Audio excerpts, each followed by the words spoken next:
Hello, wifi customer care থেকে বলছি, বলুন আপনার কি সেবা করতে পারি। আপনাদের ওয়াইফাই লাইন 3 দিন থেকে স্লো হয়ে আছে, ঠিক করে দেন তাড়াতাড়ি। ম্যাডাম, আপনার রাউটারটা অফ করে অন করেন, দেখবেন ঠিক হয়ে গেছে। রাউটার আমি পাবো কোথায়? আমি তো পাশের বাড়ির ওয়াইফাই লাইন চুরি করে ব্যবহার করি।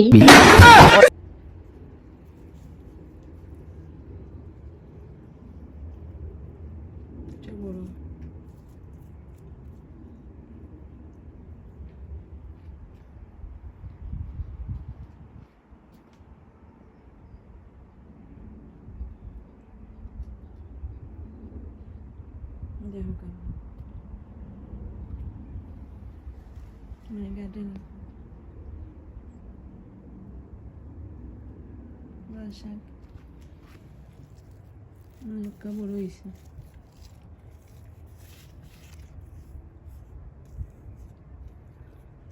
তারও আর সময় নাই আর